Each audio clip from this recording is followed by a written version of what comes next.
Hello, everybody, and welcome to the Delta Oaks Ranch podcast. And today's guest is Josh Moroles. Yep. Moroles, yeah. Okay, so thank you very much for being here today, Josh. So tell us a little bit about yourself, where you're from, how did you get started, and so forth. Sure. So I am from the Rio Grande Valley. I'm not going to tell you which city where I'm from because the things I'm going to be talking about are kind of controversial. So I don't want people looking for me, right? I know I'm not even from the valley, right? Oh. I'm San Antonio. So I started. I'm in digital marketing, right? So I started in 2016. I started a company with my buddy. And then shortly after that, we had hired videographers and photographers on staff. And I was always out with them. So I learned everything from these guys, phenomenal guys. They taught me everything. And then a year later, I got pushed out of the company and I started my own company. But I had already all the skills, everything that I learned, videography and photography. So I started doing that with business. And then I've been doing that. That's my 9-to-5 job, right? And then the opportunity came along to do a podcast about the Queen Isabella Causeway collapse. And it so happened that the guy that reached out to me was the guy that helped save the people, the only survivors that day. And he witnessed everything that happened. Right. So from there, we made a documentary. And then I learned how to create documentaries. I learned the storytelling aspect from it. And then from there, I was looking for a second story because I don't want to be a one-hit wonder. That first documentary won 16 Best Feature Awards around the globe. The second one won 6 Best Feature Awards from across the United States. And I was going to hang up my hat because I hadn't found another story that I really wanted to tell. Nothing pulled me in. And then I started learning about the floods that are happening. So March 27th happened. We got a flood in. And I was like, this sounds like an interesting story. And I started diving more into it. And that's when it was compelling enough to keep me interested. And I know if I can't stop thinking about it, that's a good start for a podcast or podcast, even for a documentary. Yeah, so if we can back up a little bit, you've had a lot of success from your first documentary. Yes. So, and I don't know if you can, Roland, when you get a moment, we can bring it up there, but it's an astonishing story what happened back then. And I remember that's how I kind of knew about you because of your documentary. And I think that's where a lot of people took more interest in, paying attention. How did it happen? Right. How was it? And all that. Really, really, really interesting. Nobody knew what happened. It's like for 20 years. Isn't that interesting? Yeah, well, yes, it is, right? But at the same time, we're from the valley. Yeah. But that's not an excuse. Yeah. It's not an excuse. But it's really interesting, though, how that all happened. There were so many rumors that they thought it was like another terrorist attack, and all that. But it was an awesome documentary. Thank you. Extremely well done. So it's an honor having you here, with all those awards that you got. It's just super cool. Thank you. And also I would like to thank you because through a local podcast, we reach local people. So I commend you for that. I've had a podcast for years. I know it's hard. It's hard to book guests. It's hard to get them here on time. If you have more than one guest, oh my God, yeah. I commend you for that because it's tough having a podcast, but it's a very special thing because you reach your local audience. Like we look like each other. We speak like each other. We talk like each other. So we're here from the Rio Grande Valley. Oh, yeah. And we have that voice that's very powerful. Yeah, it's powerful because we can relate to each other. Yeah. I mean, off camera, we got off into so many different topics. Yeah, I wish we would have been recording them, but but yeah, it's really interesting. We can relate to each other and so forth. But at the same time, we even got off a little off topic when we were talking about even within the valley, you have different, little cliques. Yeah, and everybody's different, but yet we're off in the valley. Yeah. Right? So that's what matters. So anyway, so we had that massive rain and we had massive flooding, and that's a problem that's not going away. It just keeps increasing every time. So I felt that was a very good topic, and we had real good guests that time. We had Tim Smith, we had the mayors from Wesco, Ed Couch, and all that, and exploring and, talking about that topic, how everybody reacts, and I think it's getting worse. But what's more interesting was, so when I was doing that, I ran into your information that you were putting out there, and I found it really interesting that I guess when the water recedes, right, you have all that chemical runoff that doesn't go with the water. It just stays in the ground. Yeah. And indirectly, it's starting to affect us or has been affecting us for decades. Yeah. It was what's interesting thing because March 27th happened, and that sticks into my head because that I was in Houston, right? And I was at a dance recital, and I was sitting there doing absolutely nothing. I cannot stand doing nothing, so my brain's like moving like 100 miles per hour. Like I'm out of the valley. Everybody's flooding over there. Like, what? How is my house doing? Is my dog okay? Like, Yeah. my brother-in-law comes and checks on the dog. But my mind was racing. And I was like, well, what can I do? So I started writing a fictional story. I've been getting into script writing. I've been writing a fictional story about the floods that come. And I started researching Beulah. So if you're familiar with the Hurricane Beulah in 1967, it massacred the Rio Grande Valley. 150 tornadoes happened. Like that's mind-boggling. 150 tornadoes. Imagine that happening today. Like it would decimate the entire Rio Grande Valley. And it's just a matter of time till it happens again. We're overdue for it. Like how many times has it flooded here? Yeah, I totally agree. It's So, crazy. Yeah, the next one that we get that's going to be that large, I think it's going to devastate the whole valley, and we're not prepared. No, I think there's going to be, beyond just the damage of maybe loss of life, and everybody, it's just going to be chaotic. Yeah, I did a study based off of like the history that has been here, and it's published on X now, which formerly known as Twitter. That if we were to get another Hurricane Beulah in today's time, at least 1 in 14 people would die in the Rio Grande Valley if they do not evacuate on time. So you got to think about that 82,000 homes and 300 facilities lie within the Rio Grande Valley floodplain. So you're talking about a lot of people that get flooding year after year after year. And we're supposed to get a storm tomorrow, and we're not even in hurricane season. No. Like, I don't know how that does not raise like red flags. Yeah. And when it floods too, it pushes up the wastewater and the sewage. So you're going to be in filth. Yeah. So I found it interesting that when you started talking about that topic, about all the chemicals, and I think that perhaps the whole valley has little dark secrets that people they're not aware of. For example, I grew up in Mercedes, and there was this old chemical company called Tide, and now it's like, I believe it became like a residential area, and they went out of business. I don't know what year, maybe the early 90s when they shut down and so forth. But I don't know what kind of chemicals, but any chemical can't be good, right? Yeah, no, especially the ones that do not go away. Like for let me kind of lay the groundwork for what's going on here in the valley, so people are aware. When it rains and it floods here in the Rio Grande Valley, the water from the Arroyo comes up, and when it inundates the area, the sewage water comes up from your homes. So you're not only getting the wastewater from the Arroyo, which is filled with chemicals, toxins, pesticides that have been banned for years. You're getting every city's waste. So the way the Arroyo works is it no longer runs naturally. It's only flows, or if you want to call it flowing, by the wastewater of every city from Mission all the way to Laguna Madre. Right. So that's a 90-mile stretch of just wastewater that does not really move. It's just kind of stagnant water. Can we get a map up there, Roland, up in the screen of the Arroyo? So when I talk about that Arroyo and it floods, that water it overflows from the Arroyo, and I believe south of Harlingen, one of the links that I have clocked the water at 54 feet. So 54 feet, you're talking about your house is gone. Yeah. 54 feet is 5.5 stories practically of just water.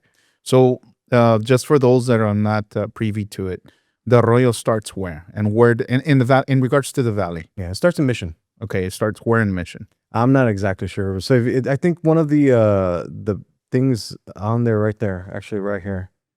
Okay, yeah, there's the map. There. Yeah, can we enlarge that one? Okay, yeah, I see it there in Mission. So that's the whole valley. Yeah, the entire, it's a 90-mile stretch that goes from Mission all the way to Laguna Madre. Okay. And a lot of the people in Harlingen and San Benito get it the worst. Wow, that's amazing. Yeah, I don't think people really have seen this map. No, they haven't. I mean, we're all familiar when we go fishing, you know, the Arroyo and all that, and the floodways. So how do you know how the floodways connect to this? So no, so ever since the I believe 70 years ago, it stopped flowing naturally. So you think about Mission where it got cut off. So all that water, all the rainwater, all that when it rains, all of that stuff goes into the arroyo, and then it starts to slowly go out into Laguna Madre. Well, And if it overflows, all that wastewater goes into all the colonias, all the areas. And if you think about that too, is when I was talking about 82,000 homes in the valley and 300 facilities that are affected by the RGV floodplain that are directly in it. They get flooded all the time. And that water, once they clean it up, you can clean it up, you can disinfect it, whatever. But that stuff sticks around. PCBs, DDT, all that stuff does not go away ever. Like it's compared to nuclear molecules. It's nowhere in what a nuclear molecule is, but it's compared to it. That's how scientists understand it. Their half-lives. So when it does break down, it breaks down into something that's equally as bad. yeah. So, how do these chemicals? I guess there's no way to get rid of them. I guess ever. No, no, there's not. There's ways to mitigate the stuff. You can kind of control it, but there's also Superfund sites that are in Donna and in Harlingen, and these are areas that are known to have high toxin and chemicals areas that are supposed to be done away with. These chemicals are supposed to be gone, and that's what these Superfund sites are for. But they're still there. Yeah. And they're still being found today at toxic levels. Well, because the whole valley was, one large farming community. Yeah, agriculture. Exactly. So imagine year after year and decades of all those chemicals and fertilizers, the runoff. They didn't run off. Yeah, They stayed underground. They stayed there, and they went into the farms and the foods that we eat. And Exactly. interestingly enough, too, is like I said, these things don't go away, and they're banned pesticides that are still being used to this day. Yeah, for example, here in my community where I live now, here in the Ed Cauchosa area, there's an old place near the swimming pool area that, from what I've been told, used to be like a chemical plant of some sort. Like a treatment plant or something? Well, not a treatment plant, but they had chemicals there all the Okay. time for fertilizer, because remember, there used to be farming, Yeah. a lot more farming. But the point is, now there's a swimming pool and there's a park there and all that. So if they just, poured dirt over it or whatever they did, I mean, I'm not saying that those chemicals are dangerous. I don't know. Yeah. I just know the facts that there used to be a chemical plant or a building that had a Yeah. bunch of chemicals. And I think those are the hidden little facts that I think were in every community, every city across the Rio Grande Valley, where they would store all the fertilizers, chemicals. Has anybody ever studied to make sure, hey, these chemicals are still here and they're harmful, right? Yeah. I think the last study I saw was in February, which was done by the Texas A&M. You can pull it up if you like. That found 100% of the homes and in the colonias that they studied, they found arsenic in the water. Wow. So Texas A&M drinking water study finds lead, arsenic in rural neighborhoods in Alamo and Progreso. 100% of the places that they studied, they found it in all the homes and in the toenail clippings and the hair. Like these, I don't understand this. It's mind-boggling to me how this is not a bigger thing. Yeah. And these things are known to cause cancer. And in the Rio Grande Valley, people have cancer. A lot of us. Yeah. So why do you think that that's not happening, that people are more alarmed about it to do something about it? I think it's because it's buried in all the information. I had to go through 9 different studies just to learn about what's in the waters. And I think it's an educational and informational type of thing. Is like the information is there, but it's buried under 55 pages. It's buried under 20 pages of things that people have no time for Yeah. 1, to look at it, and then 2, to think about these things, and then 3, to make the connections. Yeah. So you're starting to make the connections, and it looks like that's perhaps why there's so much cancer, so much disease, or whatever, right? Mm-hmm.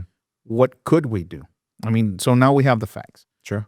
All these chemicals, all these things are possibly causing all these, diseases, and different things to us. Yeah. What can we do? So we have I did a petition, and the petition was for the reason of this is it needs to be cleaned up, and it can be cleaned up, but it's going to take 10 to 20 years. So everybody in the Rio Grande Valley has already been affected by some chemical that's already in them. Your body has chosen to wall it off, and when your immune system goes lower or you get too old, those walls will start breaking off and it'll release that chemical that can turn into cancer or into leukemia or into a heart disease. Like these are all the things that the Rio Grande Valley is known for. Yeah. Diabetes, things like this. Your body's very good at walling these things off until your immune system gets weak or until you get too old. Those walls break down. It's released into your body. Then it becomes cancer. I get messages every day from people, which is, I know I'm on the right track because a lot of people reach out to me. 57-year-old woman said she's been healthy her whole life. And then she came here to the Valley and all of a sudden she's diagnosed with cancer. Like Wow. it's mind-boggling to me that like I said, this is not getting talked about enough because the facts are here, but I said it's buried under a bunch of data that nobody has time to read. So what can be done is now we have to pass legislation. We have to pass these laws that ban these pesticides for good. Like you can say they're banned, people are still using them. You have to hold these people accountable. We have to clean up the arroyo because it's just sitting there in filth. And every time it rains, every time it floods, it's going to go into the neighborhoods, it's going to go into the facilities. These things have to be cleaned up now for our children's children, not for us, because we're already exposed to all this stuff. We're going to have something in us that's going to be there for the rest of our lives. Our children that are living now have something in them that are going to be there for the rest of their lives. They have an opportunity there for their children to have a clean RGV that we all know and love. Because think about this. The Rio Grande Valley's population is set to double by 2040. So that means you have double the population. You're going to have double the cancer, double the ailments of everybody. I think 600,000 children are supposed to live here by 2040. Imagine a world where you're getting 600,000 children and we have the highest rates of asthma in the United States. Yeah, that's a good way to look at it. It's going to be so much more expensive not dealing with it rather than just letting it ride, right? With all the healthcare costs, you know how expensive that's getting, and it's being talked about, cutbacks, this and that. But I think that's a real important issue that we should address, right? Yeah, and I'm not a conspiracy theorist. I don't care if there's more hospitals here. I don't care any about that. What I care about is the future of the Rio Grande Valley because my kids are going to have kids one day. Yeah. And I don't want them to grow up with childhood cancer, with leukemia. I mean, in the Rio Grande Valley, we have 30% higher chances of getting leukemia than anywhere else in the United States. That's a fact. Yeah. It's mind-boggling to me. Yeah, it is. It is. Yeah. So how do we clean up the arroyo? I am in no way a scientist or any. I you know, because I'm starting to think about it. Okay, because I'm for it, right? Yeah. Let's do something about it. Let's study it. So I mean, I guess that's above us, right, to try to figure that out. But I guess the first way is to sign the petition because the petition shows that there are a community behind you that have the same thoughts and concerns as you. Because as one person or two people on a podcast that sign a petition or that are talking about it, it simply is not enough. Like you have to have a community of everybody that thinks the same to clean up this mess that we created. Yeah. There's no other way. So anybody can sign the petition, I assume. Yep, anybody can sign it. So how do we go about signing your petition? Where do we find it? So right here, do we Google it or we? I believe you can put the link on the podcast. But if you go to change.org, the Rio Grande Valley Human Rights Crisis, and I upgraded this to a human rights crisis because before it was just about the floods, and then I started researching more and. If you think about this, the entire Rio Grande Valley is having their human rights violated because according to the UN, they have certain criteria where your human rights are violated. The Rio Grande Valley hits every single one of those over and over and over again by the amount of sick people, by the amount of water that we have, by the amount of, we don't even have fresh water. It's insane what we're at. And I had to upgrade it to a human rights violation or crisis. Because it really is that you're going to have more sick people. You can't drink the water. It's everywhere. People are getting flooded over and over again every single year. So something has to be done. The petition is the way it starts. Because after 1,000 signatures, we're at 879 right now. So how many do you need? Minimum. I need 1,000 right now to start getting media attention, like the actual media and newspapers and stuff like that, TV stations. With 1,000 signatures, it shows that you have 1,000 people in your community that are concerned about the same thing. It's no longer you're a concerned citizen. Like you have 1,000 people that are worried about the exact same thing. 10,000, even better. Like if you can get it to 10,000, we can really change a lot of the things that the way people look at the Rio Grande Valley, and also make people's eyebrows go up about that live here in the Rio Grande Valley. Yeah. Like, this is really going on. So people that don't think it's important, it's not going to be important till somebody in their family gets cancer Well, let me ask you or this. gets leukemia. But how many people do you know that have had cancer? Oh, so many. Yeah. Yeah. Isn't it That's why- mind-boggling? Somebody knows somebody or somebody in their family that has cancer. So you mentioned diabetes, though. I don't think. How does that cause diabetes? So those chemicals that are in there have been known to cause diabetes. There's a number of ailments: heart disease, leukemia, cervical cancer, asthma. Because when the bacteria forms these spores, Yeah. they dry up and it goes into the air, and that causes. Okay. So perhaps it just accelerates if you have the possibility of getting diabetes, because Sure. genetically, not only that, but being Mexican American, our diets down here, Yeah. it's hard to stay healthy. Yeah. It's what I call the Mexican trifecta. Yeah. The blood pressure, diabetes, and cholesterol. Yeah. Those three. And so I guess if you sprinkle that on top, all those chemicals, and then you're not eating well, you don't exercise, all that. So it just increases your chances. The likelihood. Yeah. Yeah, the odds. So, okay, so we find your petition. What kind of information we put in there? Our name and email, and that's pretty much it? Or explain it a little bit. You can put your name and email. It'll ask you for a donation. You don't need to put money to it. I need the signatures. The signatures are the most important part, because that shows a human behind it. And these are verified signatures, so that means that that's an actual person. And anybody can sign it, right? But it's more powerful if people from the Rio Grande Valley sign it. Okay.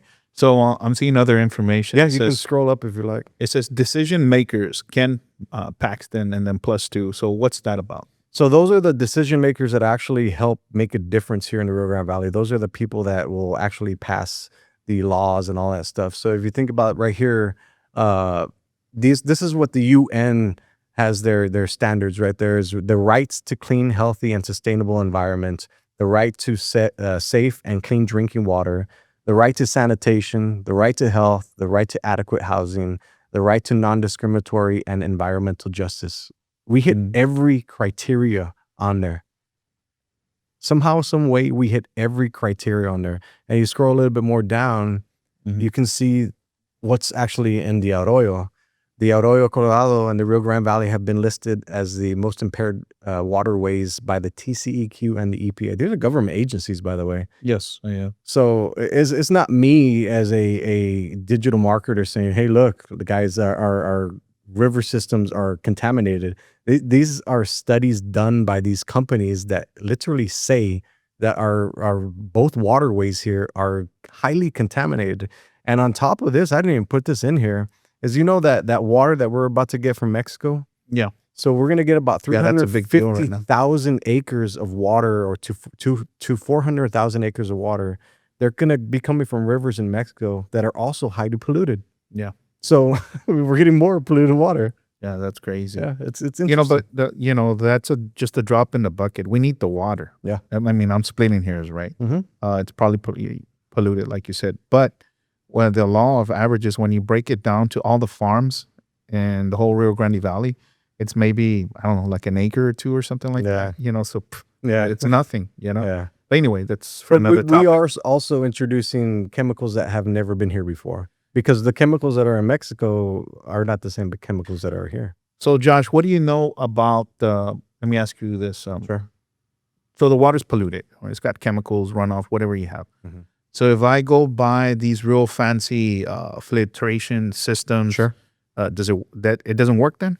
I've been asked this. There's still trace amounts of these toxins in there. So you want to know exactly what chemicals are in there. I'll read them off to you. Yeah. But going back to your question, there will be trace particles in there, trace chemicals in there, even through a filtered system. So you're talking about arsenic, cadmium, chloridine, DDT, which are banned, daldrin, PCBs, atrazine. Some of these things I can't even say. I've never even heard of these things.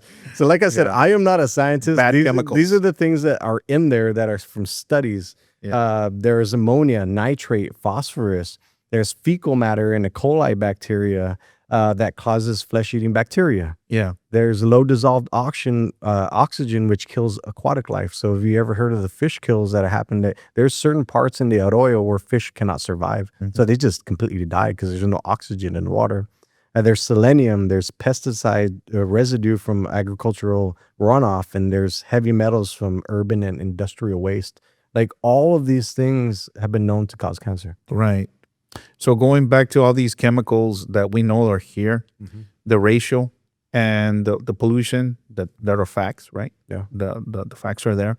And then we'll look at the rates and the ratio of how many people here in the valley get all types of cancers. Yeah. Leukemia and, cervical cancer. Yeah. So how do you connect, make the correlation?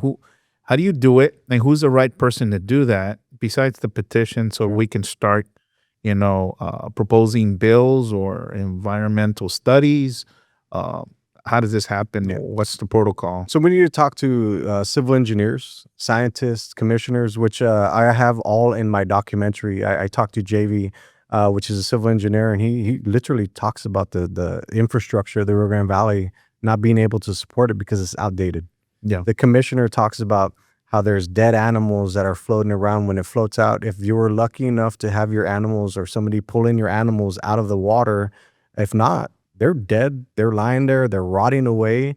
And communities that have never flooded before are starting to flood because the cities don't know where to pump the water. So when they pump it out of one place, they're pumping it into a different place that has never flooded before. And it happens 2-3 days later. Yeah. So logic says that if you were going to flood, you would have flooded that day when you got that original rain. But it's not flooding. It's flooding days after, which means that water is being pumped out somewhere into another place that has never flooded before. So now you're in filth. You're in with animals that have died that are disintegrating into the water. You're in with the wastewater, with all these chemicals that have come up from the arroyo that mix in. And then you try to get it out of your home, clean it up once. Those chemicals are stuck in there forever. Yeah. So if somebody has had cancer, leukemia, or anything, how do they perhaps, or can they, make some sort of correlation? Hey, I got this because, all the pollution here in the valley, or the water I was drinking. Yeah. Well, think about how many times, let me ask, this is the question for the viewers. If you had cancer or you ever had some ailment that like heart disease, respiratory disease, asthma, has your house ever flooded? Did you clean it up correctly? Did it get flooded again? Because usually when you flood often. You flood again and again. There's a lady that I interviewed out in Harlingen that her house has flooded multiple times. They clean it up every time, but the stuff is still there. Yeah. So you're in this, and then when it dries up, it goes into the walls. That stuff doesn't go away. It goes into your sheetrock that sticks there. Like mold. Yeah, like mold. And then you have mold. You have E. coli. It like the whole thing that happened in Edinburgh with the Canterbury Elementary, where they found E. coli, like that's directly because of that March 27th flooding. The sewage went up into the kitchen, and then all the kids started getting sick. Like that happened like 2 weeks ago. So it's insane. I know. And what are they going to do about it? Yeah. They moved the kids to another place, but even if they clean it up, temporary patch, those kids one day are going to have ailments that probably can be cancer. Yeah. And like I said, I'm not a scientist. I don't know. I'm not a doctor. So you don't hold me to this, right? Yeah. But if you think about how many times it's flooded here before, I'm just making the connections. There's these chemicals that are known to cause cancer, to cause leukemia, to cause all these ailments. And people eventually get them because they've been exposed to this for so many years. And has anybody volunteered to help you get behind you? Any politicians or? Nah, I'm a lone ranger right now, man. Have you asked them? I have not asked them because I don't want this to get into their heads yet, because I think this is a community thing where we all have to gather together, because at one point they're going to see me, this dude that's talking about, oh, you're getting cancer from the water. I'm going to seem like a fanatic. So I already feel like I'm being looked at like that, but I can guarantee you I am not. I am just a concerned citizen that's putting things together, that's saying, hey, it seems like it goes together. Like, why is nobody else talking about this? I went through the research. I went through all the data. Yeah. I put all the things together. People's are flooding all the time. They're in this filth. They're walking in it. Their children are splashing around in it. They're going to the hospitals for these ailments that they have no clue. And the doctor's like, we just got bad luck. Well, okay. That's not good enough. No. Like, it's why does the Rio Grande Valley have higher rates of cancer than anywhere else? not. Mhm. Like, why do we have Exactly. higher leukemia than anywhere else? Why do we have more respiratory disease? Why do we have more asthma? Something's here that everybody's getting affected by. And I would venture to say, in my opinion, it's from the water. And you mentioned when the people's houses flood. How about, what are your thoughts if their yard continues to flood? Do you think you're in the same type of danger? I mean, I don't know, unless you're planting food there that you consume. Well, I mean, yeah, that's something I would want to know, right? Yeah. My house, luckily, knock on wood, has never flooded yet. Yeah. But I get some. I don't want to say flooding, but the traditional drainage ditches in front of the street, Yeah. those flood, Yeah. right? Continuously. So I wonder, you could probably test that soil and you'd find some of those chemicals in there. Yeah, if you go down deep enough into the mud will hold on to all those chemicals because that's what mud does. So Yeah. if you test the mud, you'll find something. As a matter of fact, that just jogged my memory. There's a place in Edinburgh where you can test the water, Okay. and I think it's a private company, Okay. and I'll get the number. But you can also take the soil, and the reason I know is because for farmers, they'll take their water to have it tested for whatever reason. You can test your soil to see what kind of fertilizer you need, but they can also there's different types of testing they can do. Okay. But I don't know how extensive, and if they could try to find that to see if you have any chemical runoffs in your property. Yeah, it would be interesting because I have looked into that, and some of the studies start like at $1,000 per site, Mhm. and some of them will go up to like 20,000. So it is a matter of a money thing, Mhm. and that's why me as an independent person, I can't afford that. That's why you need the government to come in and give these big grants or these big things that are come in and test these waters, because we need that. I don't know when the last time a actual feasibility study has actually happened for the Arroyo. Like that Texas A&M one was done in February, but that was done in the Donna Lake and stuff, like in Alamo and the Progreso Lakes, like not here in the Arroyo. So I Yeah. don't know if it's been forgotten. Yeah, and I'm also thinking about that, as you mentioned. I think a large percentage of all the development used to be farmland. Yeah. So there's probably a lot of residue of the fertilizers It's in still the stuck ground. there. Yeah. Yeah, because where my ranch is, right, it used to be farmland. Yeah. You see all the subdivisions, they used to be citrus or some sort of farmland. Mm-hmm. So, I'm starting to connect the dots and thinking about that. Yeah. There's got to be a lot of old chemical residue that stayed there. Yeah, and if it was banned or one of those things that I commented on, those don't go away. They're Yeah. stuck in the ground. They stay there, and then when it rains, they start Yeah. to slowly seep up. Yeah, because a lot of those old fertilizers got banned. Yeah. But they stopped using them, but they stayed there. No, I don't think they stopped using them. Yeah. I think they're still being used to this day. Okay. So Which kind? I'm not sure. The DDTs and all that stuff like Yeah. that. When I had interviewed the scientist, he said they're still being used to this day. They're banned, but they're still being used. Wow. Mhm. So they're still selling them, and you can buy them. I don't know if they're making them themselves. I'm a peon in this whole thing, so Yeah. I don't know. No, I I get only know the research that I've come across, Yeah. and it has to be credible because they're from Those are good actual science. questions. Yeah, they're questions. Yeah, Yeah, those are important questions, and I think I'm catching on. and I don't claim to know a lot. I just know what I've studied, and I put one and one together. And from the interviews that I've done and the people that I've talked to, these are the things that I can obviously just put and link together. Yeah.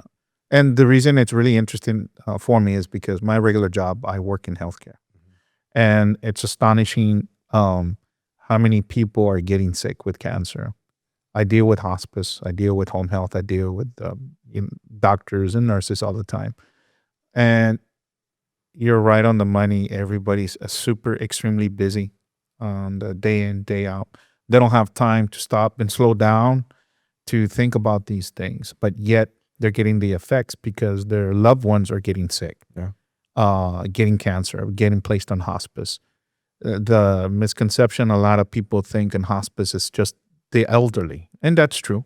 Yeah. But there's a growing trend, a number of not healthier, younger, I meant to say, younger people going into hospice, 20s, 30s. Yeah.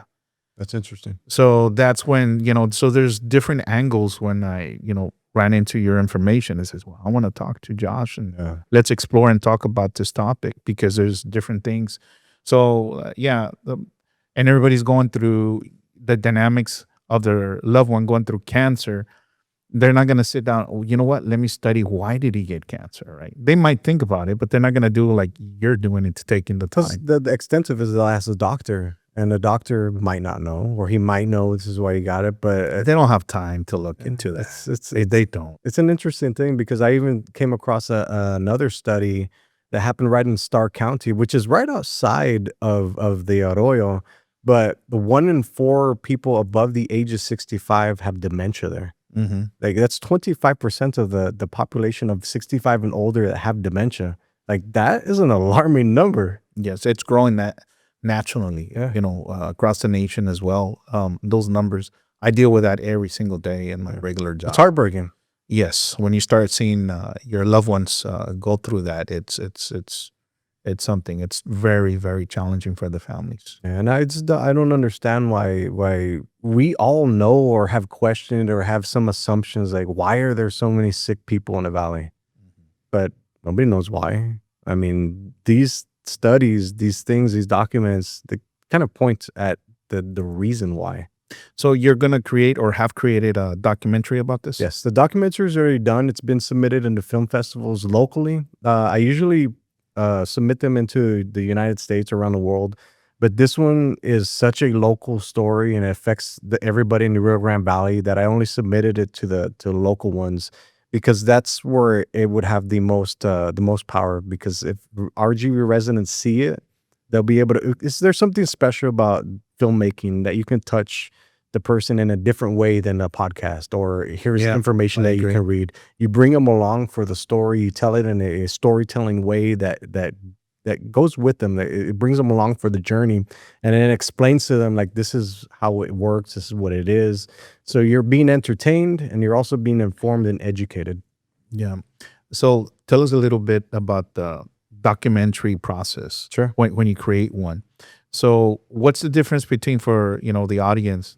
What's the difference between making a movie or a screenplay versus a documentary? Sure. So a screenplay is what you would read a script or something like that, where it shows what you would be looking at on the screen. So that's a screenplay. A movie would be maybe you wrote the film and now it's fictional, or it could be non-fictional. It could be an actual story where it's a film. But a documentary is where you take documents, you take experts in the field like civil engineers, you take commissioners, you take the people that actually lived through the stuff. They're no longer actors, right? So you're actually getting the people that are affected by these things, that have the specific knowledge and information from the area that you're documenting, and you put that into a story that kind of sheds light on the what we were talking about, which happens to be everything that we've been discussing.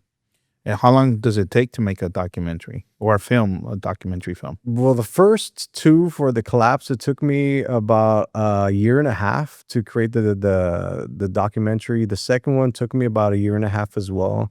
This one took me 25 days. And the reason why it took That's a big difference. Yeah, it's a huge difference.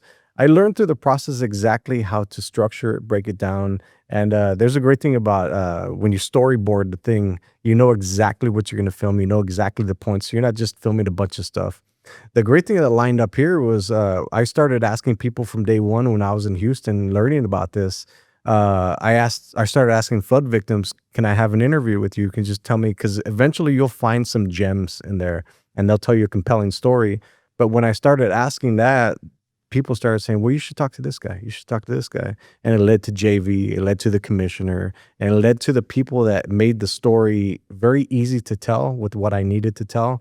And then also I've been using AI since 2022, November 2022. So I learned how to use it very well. So I learned a lot of the research process. I learned how to tell the story through it. The narrator on the actual documentary is created with AI. So I didn't have to go out and hire somebody to narrate the story. I already had all these things that I needed to tell a compelling story in a very short amount of time. Interesting. So now AI is affecting the film industry, I guess. 100%, yes. And it's regular people like me tell phenomenal stories at high levels. Okay, interesting. So how does AI help in the research process? So if you think about, like, when I was talking about you earlier, we are talking about this, that I kind of felt burdened about like putting out all this information. And then when I started reflecting on it, you have a privilege. You're privileged because you have the time to be able to look into these documents, these studies. And with the help of AI, I was able to look through all these documents fast and then make the correlations between all these different studies with AI, which couldn't have been done 5-10 years ago. But now it's available. And I use this stuff every day for business owners. And I also used it now for the documentary. So it cut the research time, I'd probably say, by 50%. Wow. Yeah. So I was able to do this with a quick turnaround. When people ask me a lot of times, like, you got this done fast? I was like, yeah, I've been using AI for years, and it makes your life easier. Right. It's a great tool. Yeah. So when can we see the documentary? That's what everybody asks me. So the film festivals don't start till September. Oh, you can't see it until they show it? Yeah, you can't see it because the way it works is it can get disqualified for a technicality if it gets shown publicly. It can get showed privately at private shows. Like if I invite you out to a show that I'm having at a certain place where I invite a certain amount of people, it can get shown like that, but it cannot be streamed. It cannot be shown anywhere online. It cannot be distributed anywhere because it will get disqualified under a technicality. Why is that? I'm not sure. That's just the way the film festivals work. Yeah, I'm not too familiar with this whole process. Sure. My niche is different. Yeah. But I'm curious, right? I'm a curious person. Explain the film festival. Sure. What is it? What type of organization? Yeah. So there's two major film festivals here in the Rio Grande Valley, which is Cinesol, which has been around for, like, I believe, over 25 years, and they've been around forever. They're one of the longest ones, most credible too. Cine del Sol. Cinesol, and there's another South Texas International Film Festival, which is based out of Edinburgh. And these are the two main ones, and these are the ones where I submit these films to. And the way it works is they love to highlight local. So if you're local, they will help you get your story out. They'll help you push your story. And the stories that work the best in these film festivals are local stories because they want to push that locality part of it. But the way these things work is it has to go through these film festivals, and they want to have the rights to be able to show it to their audience first. And the reason why I like that is because when it goes through these film festivals, it gives it a level of credibility that you can't get anywhere else. Because if I push out the documentary on YouTube, then people are gonna be like, well, it's just a YouTube video that some local guy made. But if it goes through the film festival process, it has an extra level of credibility, and it has a stamp of approval from the South Texas International Film Festival and from Cinesol that, yeah, this audience watches it, they're interested in it, and now we have their stamp of approval. So once you get the stamp of approval, what does that mean? So stamp approval, now it's been accepted into the film festival, and now a panel of judges are going to judge that documentary, my documentary, against all the other documentaries that have been submitted, and hopefully it ranks in the top, and then it'll start getting judged a little bit more, and then hopefully it can win an award. But if it doesn't, the story is secondary to what I'm trying to achieve here by getting this message out. Yeah. So is that considered a competition? Sure, 100%, yeah. Okay. Yeah, because a lot of people, it's the South Texas International Film Festival is an international film festival. So films from around the world can be submitted. And the Cinesol also, I believe, is United States. I'm not exactly sure, but there's people that can submit from anywhere. Yeah. No, I understand the concept of why you're doing it. Yeah. The spirit of why you're doing it. I think it's very noble and important. And my hat goes off to you because I think we all need to be made aware of all these things to start asking these questions and maybe looking into how to get some sort of funding and start testing it and so forth. Yeah. So And I'll, that's the reason why I'm trying to do these local podcasts and get this information out, because you reach a very specific audience that I cannot reach. Mhm, So through this is like, it's kind of like a marketing mhm. ploy to be able to get the views on the documentary. But like I said, it's a secondary, because this information is so valuable. It's not going to be out till September or December, so it doesn't even matter. Like people are going to forget about the documentary by then. Yeah. But the information and the links that I sent you are so important, because these are the links and the documents that show the levels of the toxins and chemicals and pesticides that have been banned, that are showing a direct correlation to cancer. These are the most important part of what I'm trying to do with this. Yeah. Well, the thing is, bringing attention to it that now, hey, everybody, next time it floods, are you increasing your odds of getting cancer or getting something or getting sick from asthma or just should we be concerned? Yeah. Right? I want to know. Yeah. Right. Yeah.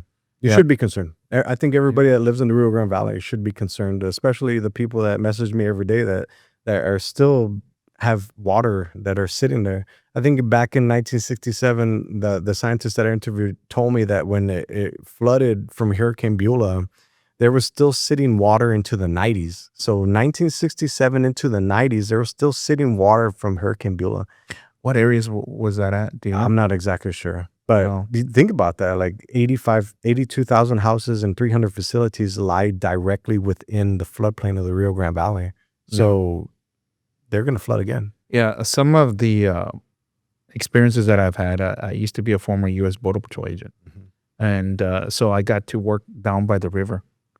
And I would see where other agents or the community, I would meet people, the owners, the landowners, and they would tell me how the river had changed with the flooding of Beulah or this hurricane or this storm. So it's the river's always changing, right? And there was also a community out between La Jolla and Havana, out there west Hidalgo. There was a landowner that owned a lot of land, and he would tell me stories of I don't know what, maybe in the 70s or 80s.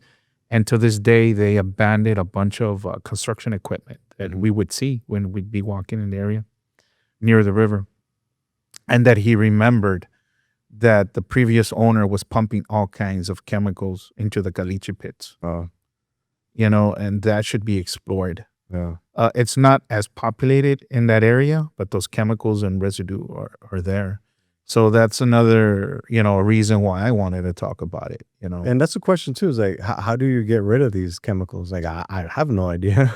But my point is this, you get it, Josh, that there's so many different communities in the valley that what I'm trying to say is that, yeah, we're getting the residues from the arroyo, but every community more than likely has its own little, hidden place where people have forgotten because of time. Yeah. Old chemical warehouses because of the farming and all that. And we're just talking about the Arroyo. We're not even talking about the Rio Grande River or the Rio Bravo. Like, that's highly contaminated too. I think the Rio Grande River is one of the most endangered river systems. I think it's like top 7 in the world or in the United States. So it's like we're sandwiched in between the Arroyo and the Rio Grande, where there's so many toxic chemicals that the runoff it happens. Like it's undeniable. Yeah. And putting perhaps the studies, that's what I would think, let's find out first. Let's get the facts. Yeah. And then after the facts, start developing, ideas of how to clean that up. And perhaps, not in a year, 3 years, like you said, 10 years, 20 years, but start doing something about it. It has to be done now. Yeah. And start, climbing to that goal of doing the best that you can. And then, you would probably see the effects many, many years later, maybe see a decline in all those cancers and so forth, all of that. Yeah. Yeah, that would be ideal. But like I said, it has to be done now, because you and I know that people forget by tomorrow. Oh yeah, the same day. Yeah, same day. So it's like I can only talk about these things so many times on Facebook or on Instagram or on YouTube before people get tired of it. And then they're like, okay, dude, like, I don't care. I have my own life. I got to go back to work.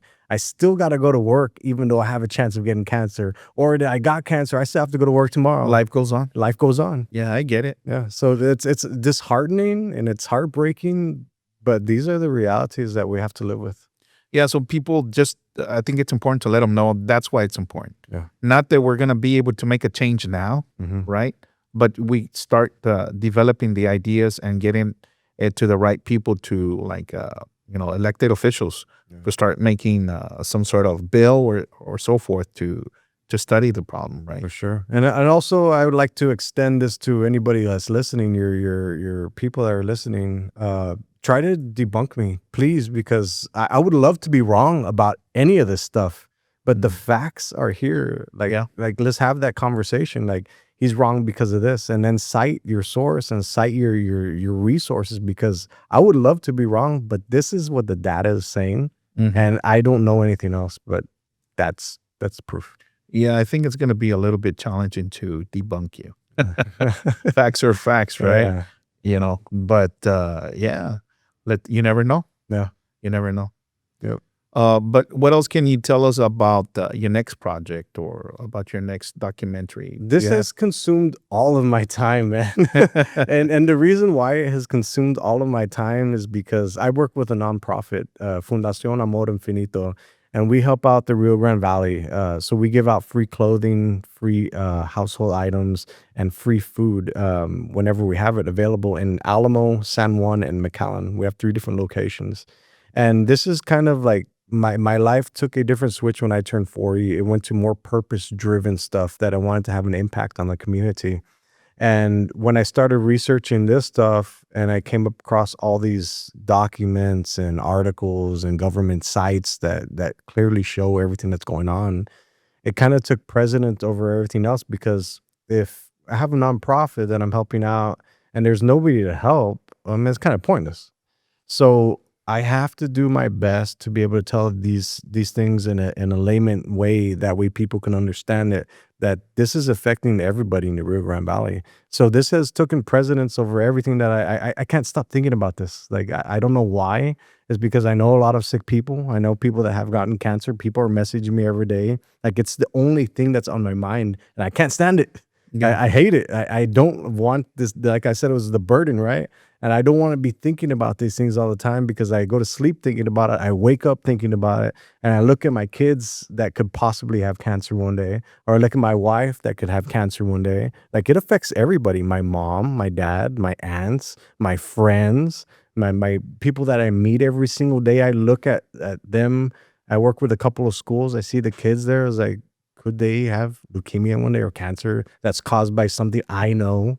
Like it's a burden to me. It feels like a heavy weight that I'm carrying in, and like nobody knows about it. So it feels like a secret that I'm carrying. That's why I'm trying to push out these things, so people are more educated and more informed. Right. Well, I would challenge you to look at it differently, that it's not a burden. I think it's a gift. It's not a coincidence. That's my opinion. Putting it out there and informing people, because guess if you hadn't. Yeah. If you wouldn't have brought it up, then now something might happen. Yeah. Hopefully it does, right? Yeah. And you started the petition. So, I think a little paradigm shift there. I hope it does have an effect on people's psyches and understanding of what's really going on. Not everybody will understand. Yeah, definitely. Right? But I think if you change one person's, kind of angle on it, I think that you have a win, right? Yeah. It's a win. Yeah, I appreciate that. Thank you. Yeah, of course. But so should we consider Josh as a documentary filmmaker, or you work for nonprofits, or who is Josh? I am just a jack of all trades. The things that consume my time are what I like to do. I like to go more purpose-driven in my life now. So I do work a lot with the nonprofits. And I think that's what I want to be known for, is having an impact on the community. Okay. So what's going to, I guess I already asked you this in a different way, there's no future projects other than working for the nonprofit. No new documentaries. Nothing yet until something piques my interest again. Like it took 2 years to be able for this thing to happen, and it happened relatively quick. So if I find something that's interesting enough that keeps, because I think I have OCD. So every time I get into something, I have to research the crap out of it, and it doesn't get out of my head until I'm exhausted. So like I know that this was one of those subjects because I couldn't stop thinking about it. So until that starts to slow down or dissolve, then that's when I know that I'll start time to like reposition myself and go to something else. But at this point, it has not. So Okay, so once you get the 1,000, at least 1,000, are you going to see the project through? yeah, absolutely, 100%. Once it gets to 1,000, I have an action plan of how I'm going to do all this. So the next step, once it gets to 1,000, I'm gonna start reaching out to media, to the TV stations, to the radio stations, start getting more awareness, and then from there, I got 3 more action steps to get to. So Okay. it's gonna be it'll take 5 years. I don't know, but I mean, it's something that's on my plate for now that I feel like I have to. I feel like I have to do this. Yeah. It's come to me, and I don't know why, but I just feel like I have to do it. And if somebody comes along and tells me to stop talking about this, I don't know if I'm going to stop talking about it. But that's why I'm doing all these things with this podcast and with all the information I'm putting out, so people are aware. Because I'm my own human. I got a family, so I got to worry about the things that I have, right?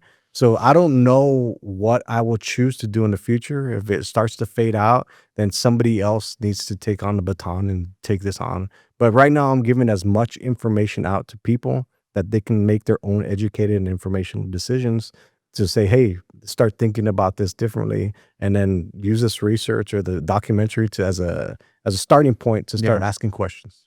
Okay. So what I find interesting, I like the film industry, and we've had other guests, and I just find it extremely interesting. You're more on the documentary side, Yeah. right? And it just seems like fun. Yeah, for sure. Right, Yeah. yeah. Well, it's because I get to meet the people that are directly affected by it. Like if you get to shake the hand of somebody that has gone through the devastation, it gives you like a different, it gives you like a purpose. It feels like your documentary has a purpose, has a meaning. It's just not another piece of film that goes out to. Well, you're an artist. Thank you. Yeah, you're an artist. It's a film, Yeah. right? So I'm curious, how much does it take? Where do you get the funding to make a documentary? I am the funder. Yeah, it's a time, equity, and money that you put into it. Because I don't know very many filmmakers. I probably know like 2 that have ever gotten paid a good amount for it. But it's the work that you're putting in and the stories that you're telling. Because I know eventually, maybe or maybe not, I'll get hired to do documentaries in the future. But that's not really my interest. Like I do the documentaries because I enjoy them. I like to be having the boots on the ground. I like to meet the people. I like to have the conversations that we're having. Like meeting people like at this level is like almost like a lost art. Like people don't have conversations anymore. People don't think anymore. Like it's just go, go, go. So when something happens that is documentary worthy to me, it helps me stop, slow down, and then reevaluate my life. Yeah. Really. Have you spurred interest in the younger generation? Have they come up to you that you think, hey, I want to do a documentary or a film? Yeah, some of them have. There's been a few collaborations that I've worked on, but I am at a point in my life where I like speed. I like things to just get done, and I don't have time to teach or mentor anyone. And that's one of the things that's always been trouble for me, because I'm always looking for mentors and I can't find them. So I had to recreate all my mentors with AI. So if I have ChatGPT, and you can create GPTs within ChatGPT. So I recreated 17 of my mentors based off there, and I talk to them every single day, which is a little weird to listen to, right? Right. But they Explain are that. expert. So ChatGPT, you can create GPTs. So GPTs are What is GPT? so a GPT is a very specific. You teach it. You give it, for example, all the documents that I had here. You create in PDF format, and you feed it to this GPT, so it becomes an expert on all this subject. So if I want a civil engineer, I'll feed it a lot of civil engineer literature or anything like that, and it becomes a civil engineer GPT that I can go and have a conversation with it, that it will teach me at an expert level. So I have 17 different GPTs that I interact with all the time about different subjects that I'm interested in or something like that. So you purchased the software? I've seen the Chat Yeah, GPT. ChatGPT's has a free version and then has a paid version, which is I think $21. So I encourage anybody to go to ChatGPT and get the paid version because it unlocks like so many more different features, such as that. Like, so That's very interesting. yeah. And you also mentioned earlier there's the other AIs, the one from X, Grok. Grok. Yeah. So how does that compare to the others? How would you rate them? Which one is better? Well, it depends because Grok is connected to X, so it can pull real-time data and information directly off of the users that are on there. And everybody that's on X, like Donald Trump's on there. You have political leaders, Scott Bessent, these people that are making decisions for America. They're tweeting stuff, so it can pull real-time data from that. ChatGPT is more of a generalist where it can get a lot of information. It can also search the internet, so can Grok, but there's different things that you use it for, and I use them all for different things. What else is there besides Grok and ChatGPT? There's Sora, which I helped, I didn't help, but helped the documentary become what it is. So Sora is artificial intelligence that can create video content. So it'll create like an image of us or video content of us that looks realistic, which I also used within the documentary to help it get those 25 days done as quick as I could, because there's some shots that I just could not get. There's some shots that are challenging to show on camera that try to drive your point across, and I used AI for that as well. Okay, really interesting. So right now, you're just gonna see your project through. Yep. And once that goes into fruition, hopefully you get some sort of support. But you mentioned that you don't want to get like the political assistance or not yet. I don't think it's ready for that yet. It needs a community. It needs a big community behind it first, because there's power in numbers. Like I said, if I go to them with 800 signatures right now, we're concerned citizens. But when it gets to a big number, now a collective voice of the community is saying, "Hey, we have this problem that you need to look at." That over 10,000 people in the community are agreeing on. So that's where I don't feel it's ready yet for that. So it has to go through these steps to be able to go through these different steps that it needs to go through. I guess why I'm asking, I would think that if you got some sort of politician, a state rep, congressman, a city, behind you, the velocity of getting those signatures would increase. Yeah, most likely. I mean, I don't know any politicians. I don't know any leaders and stuff like that. So I do shake the hands of community members every day. Yeah. So those are the people that I know. Those are the people that follow me. Those are the people that I follow. So well, let's explore that. If how do you think they would perceive this? Would this be something they don't want to touch, or they do? I mean, what's the different angles? Yeah. If I were a politician or a city leader and I'm saying that there's something in the water, I probably wouldn't want to touch that. So, I mean, I'm just thinking logically, like, why am I going to go say, "Hey, don't drink the city water," or "Don't water your plants with these possible chemicals that could be in there," or "Don't expose yourself to every time it floods," which in every city it floods. Right. So, I mean, I feel like it would be just. Well, it's based on perception, because what if you're that politician or council member that says, "Hey, I'm out here for the interest of the people. Yeah. Don't be drinking that water.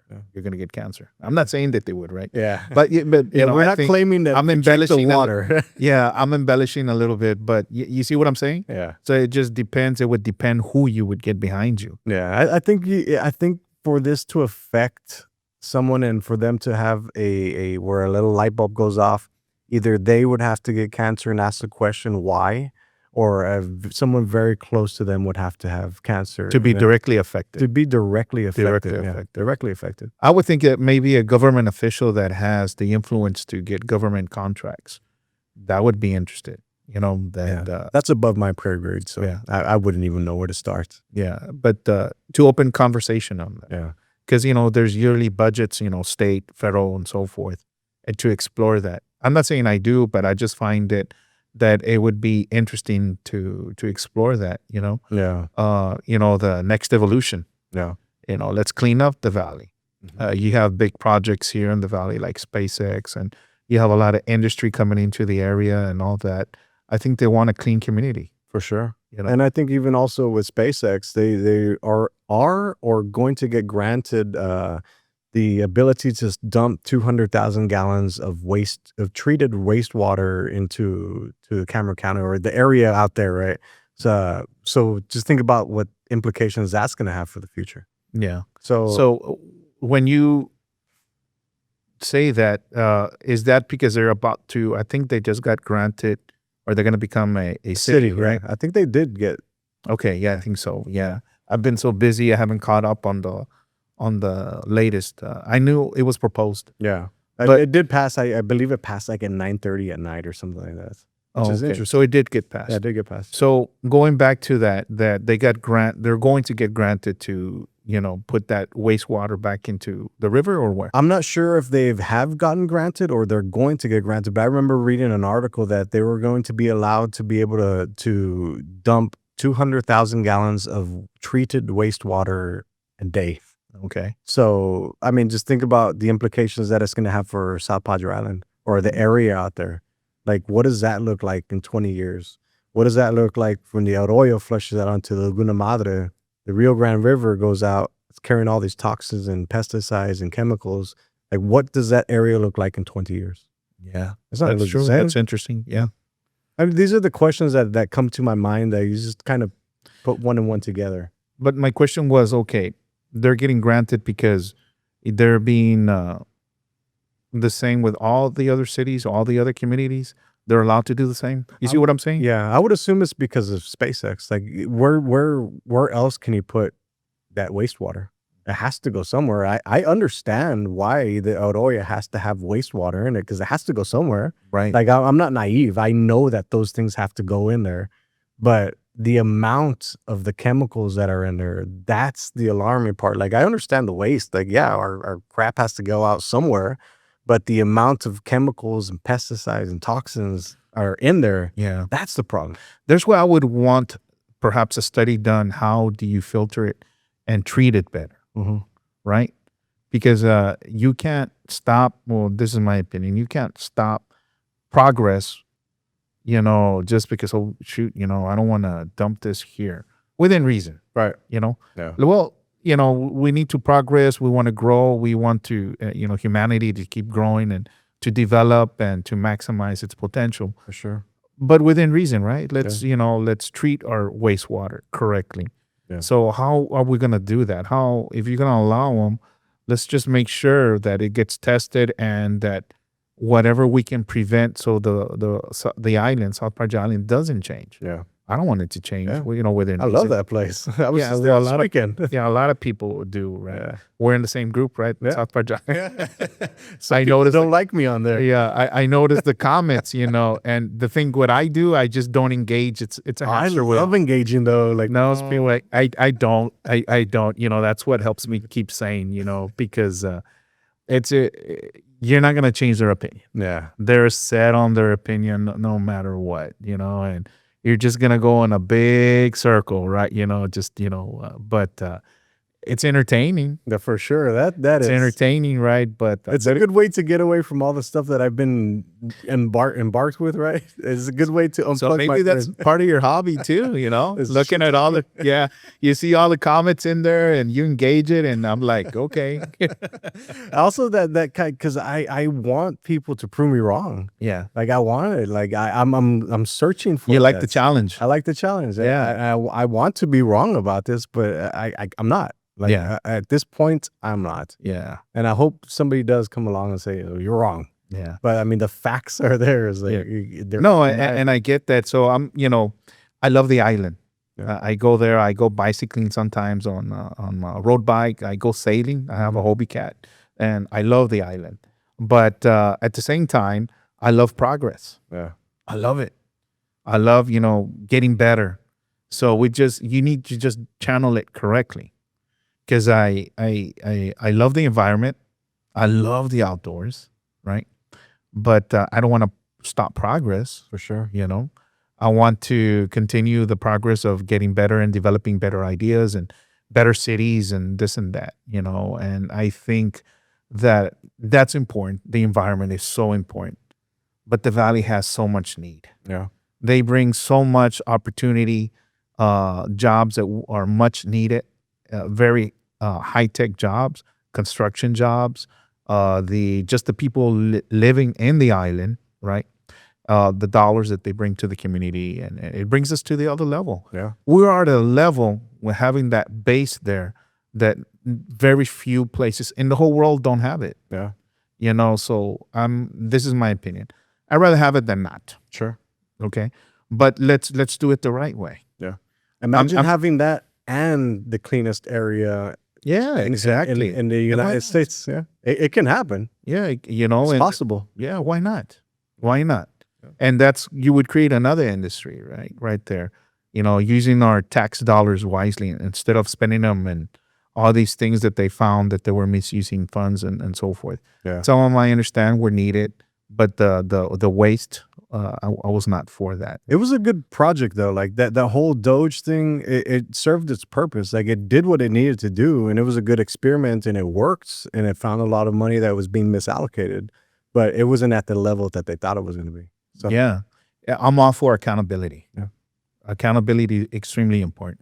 If you're going to use those funds, it better be for a good cause. Yep. But going back to SpaceX and any other industry in the valley, that has a spinoff. Like you have all these welders that needed a job, are paying tremendously well. Well, that's got a domino effect of people. They have to work somewhere. Yeah. They have to make a living.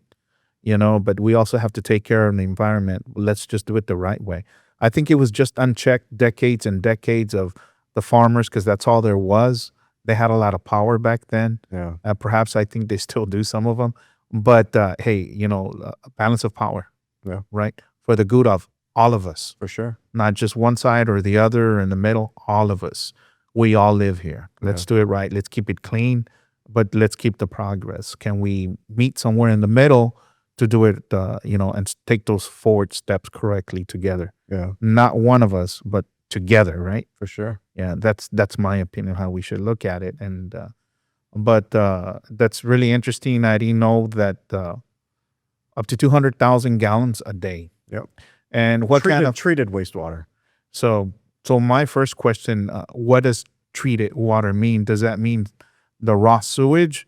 Is it from the rockets cleaning? I don't know. What is it? I would assume they treat it so it's not as I don't know, as nasty as it's supposed to be. I'm not. That's above my pay grade. But I know Do we got Chat GBT for there? Hey, Chat GBT. that'll be another Yeah. study I put out. But it's interesting because like you just think about all these things that are happening and nobody really pays attention to unless it's that you're directly affected by it. Yeah. So, I mean, there's There's got to 1.2 be a billion balance. people. Yeah. Yeah. You gotta have a balance. I mean, I don't want the valley to stay stale. Mm-hmm. Let's go somewhere. We are. Yeah. We're going somewhere with that place. But now, Chihuahuas, I don't want the Yeah. environment to get that affected. I'm sailing or fishing, and you got that green algae or whatever, crappy water and so forth. Yeah. But I don't And want then the that thing either. about that too is that you fish the fish out of there and then they're infected with whatever's in those chemicals. So it's like, Well, I've known that for years. Don't eat the fish from Yeah. the canals here. Yeah. And it's unfortunate. I continue to see that everywhere. One of the local areas here, Delta Lake. Yeah. I don't know if those fish are safe to eat. yeah, probably not. Probably not, right? Mhm. Yeah. So I guess you would have to take one of those fish and have it studied, But who knows? Maybe they're not even eating them. Maybe, it's just a sport to catch it, throw it back in. I don't know. Possibly. I heard another study that a girl from Baylor, she did her thesis on this, and she was saying that that a lot of the areas here don't report certain things in their water systems. I won't name the cities, but they don't report them or they leave them out for whatever reason. I don't know why, but the study shows that they do leave these things out. I mean, I wouldn't know why, but Well, I mean, Yeah. sometimes the most logical question is the most logical answer. yeah, but I'll let you all piece that together. Yeah, I think that's a pretty easy one. Pretty easy one. Yeah. So I don't know what kind of other industries are coming into that, and I've spoken about this. To me, it's important. I like business, but smart business. Yeah. I'm in the healthcare field. It's much needed in the valley. We're super important. I think we don't get enough funding for it. Most people have paid into the system. Many years and decades, people working paying into Medicare, the Social Security system. It's not their fault that the government spent the money, No. and now they're trying to find ways to cut it. You know, There's a lot of people that are affected by it. I talk to people all the time. so do I. It's crazy. So, you know, I'm for the entitlements. You know, when you need them, Yeah, but don't make a lifestyle out of it. for sure. You know, use it. You know, get back on your feet. But I believe that Medicare and Medicaid, those are not entitlements. You paid into it. All of us do. When we worked, you earned those points, right? And that's the agreement. That when you pay into the system, when you need it and you retire 65 and older, you're eligible for those programs. Yeah. So the government goes and does audits. Accountability is important. But when it's justified and they need those services and it was met, don't try to cut them back. It's not like if the government, and this is my opinion, misconception. Well, you know, we did an audit and we're going to cut back on Medicare funds or Medicaid funds because of X reasons. Negative. These people paid into that system decades ago. Yeah. It's not their fault that the government mismanaged the money, spent it on other projects that perhaps weren't accountable for, right? Yeah. And now you're affecting the people now. Yeah. That's how I feel about that. That's an interesting thing too, because I talk to people all the time. Is do you think you'll have your retirement when you turn 65? No. The way it's looking like right now, more than likely not. Yeah. That's a sad thing. Yeah. Because you've been sold the American dream, which is no longer the American dream. And the reason I can say that is because I deal with it on a daily basis. I work in the healthcare field, like I've said before. And so people in their mind think, well, I'm going to have Medicare because I'm paying into it. And then they get cancer and they need hospice. Well, you don't qualify for Medicare yet because you're not 65. This is happening on a daily basis. So what we would do, we do pro bono and we help out those that we can, right? But you can only take so much pro bonos because hospice is very expensive, extremely expensive. But that's the big misconception that's happening right now, that people are dying, getting cancer, whatever, you know, unfortunately, before they're 65. So they think that's their golden ticket once, because they've paid into it. Right. They've earned it. Yeah. You know, then they're looking forward to it. Yeah, and rightfully so. But I think who was it? Was it LBJ? I think it was back in the 60s, early 60s, developed some of these programs, right? And don't misquote me. I need to do a little research later. But whenever it was, right? So that was the big program, right? Mm-hmm. That they called it. And I forget what the actual verbiage was. But that was the deal, right? That you pay into the system. So when you need it, when you turn, well, they changed the age limit, right? I think it was 60 something or 63. Now it's at 65. Mm-hmm. That's when you can register and sign up for all those things. But more and more people are needing it sooner than later. Yeah. So what do you do? Yeah. What do you do? So these people are out there asking for help.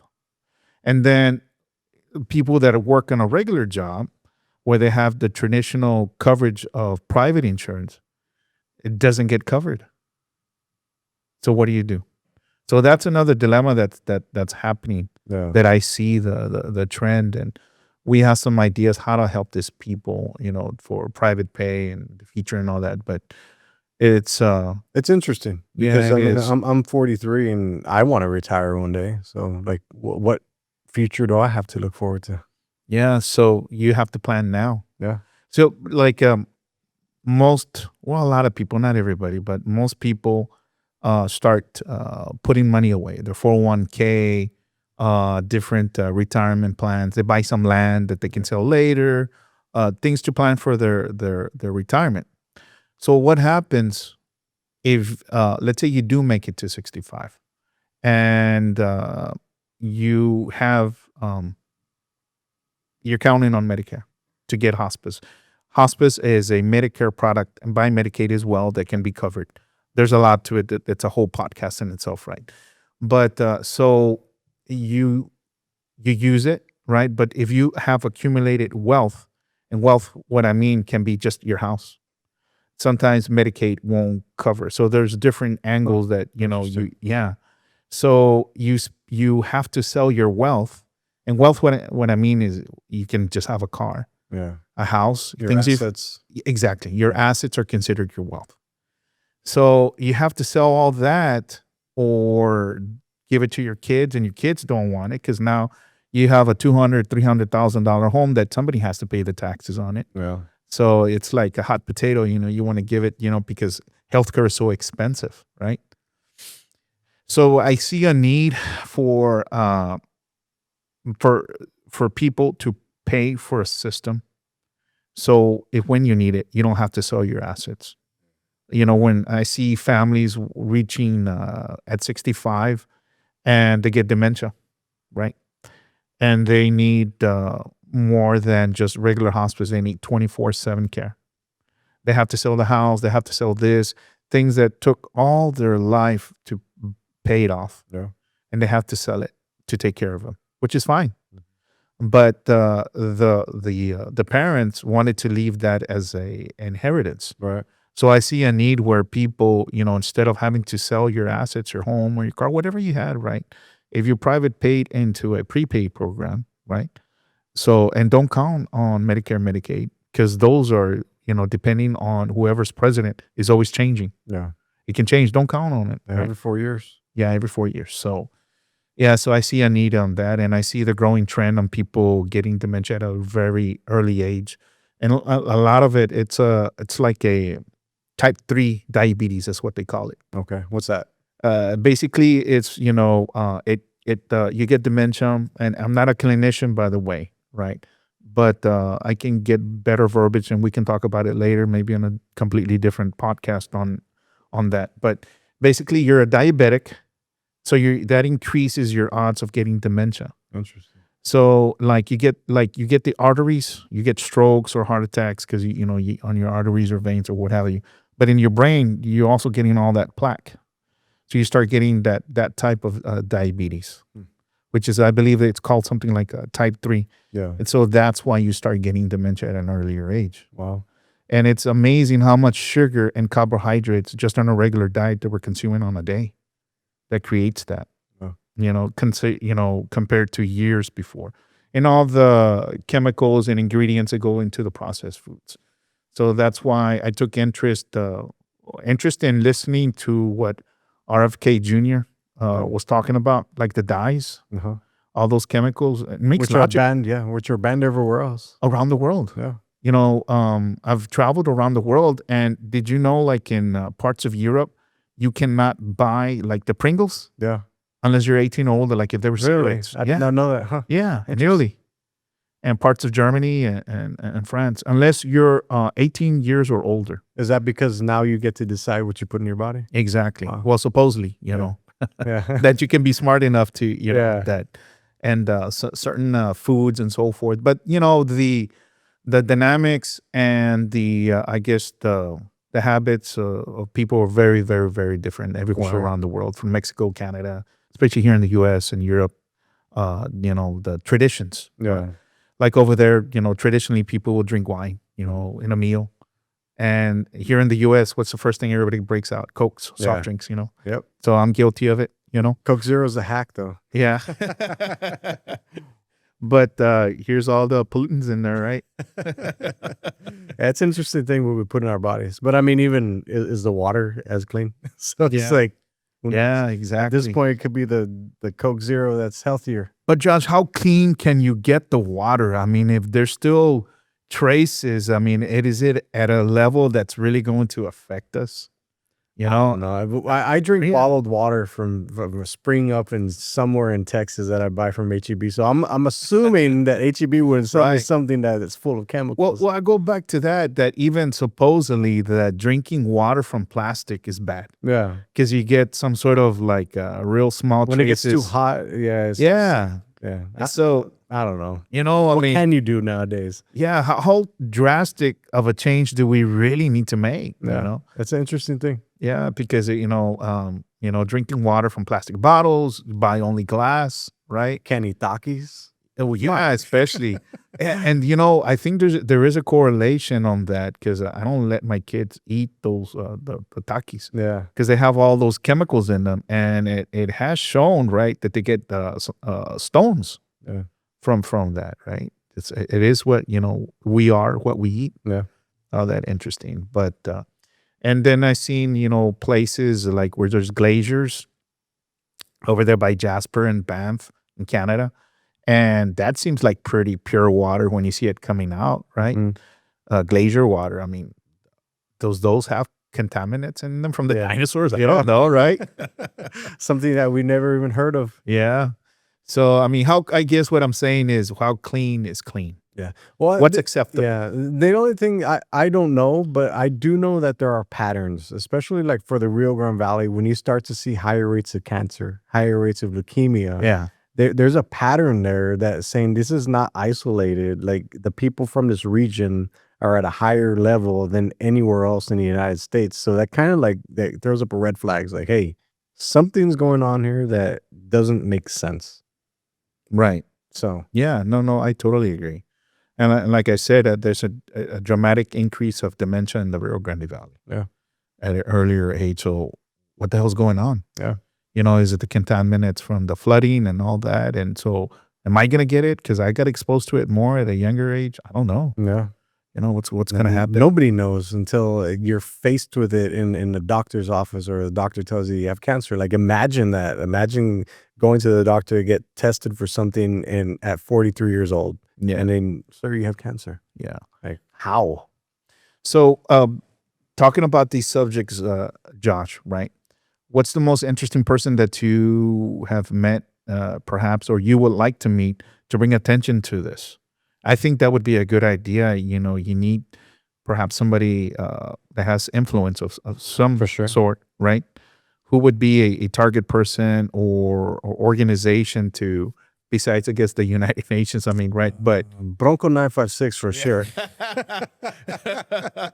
wow, that guy's a phenomenal, right? Like, yeah, He's a character. yeah. Yeah.